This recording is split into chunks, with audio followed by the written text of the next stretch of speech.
the major wars in European history is the 100 Years' War that was fought between 1337 and 1453, primarily between England and France. The English kings came from France originally, so they still had some territory in France. So the war was over, English control over that territory, and the English kings actually wanting to become the kings of France. This battlefield here is the battlefield in Crécy in northern France, and this battle was in 1346, and an English king, Edward III, invaded France to try to prosecute the war there and to win some victories.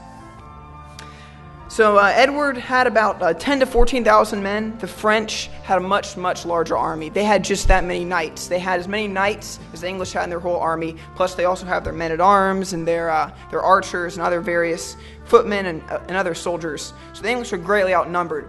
But the English were confident of victory, and they were able to lure the French into battle here at this field of Crécy. And the battle was fought very hard. Both sides fought pretty well. The French attacked very hastily. When they advanced onto the field, it was approaching nightfall, but the knights did not want to retreat once they were on the field. Honor was a very big thing to them, so they didn't want to be disgraced by retreating when they had seen the enemy. So the king orders them to retreat. They end up attacking and engaging in this battle.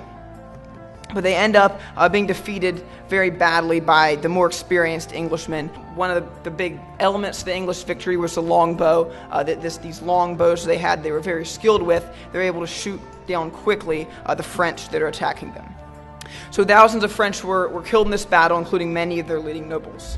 And at this time, they actually had a pretty good understanding of God's providence in history. They understood that God was directing history, and it was working out according to His pleasure. So both sides actually attributed this victory to God, and so that God was doing this to punish the French. They had a few reasons why they thought this was so. They thought it was because the French knights were too proud. And this is pretty evident even in how the battle was actually lost, is because they were so proud that they wouldn't retreat once they had seen the enemy. And they also thought it was because they were being greedy in the territory they were demanding from the English, and also because they had failed to launch a crusade. And so one of the English at this battle was a professor called Thomas Bradwardine, and he was the king's chaplain and the confessor for the king, and he was a leading scholar in England. And so a few months after the battle, he preaches a sermon to the English king to give thanksgiving to God and to praise Him for the victory that He had given them. And he systematically demolished every reason they could give for why they would have been victorious, except that God gave them this victory. And so this is part of what he said. The grace of God makes us to conquer, and to triumph over adversaries. Not a star, not luck, not fortune, not an accident, not an omen, especially not ourselves, but the grace of God in us. Thanks for watching. If you enjoyed this video, please subscribe and share it with your friends.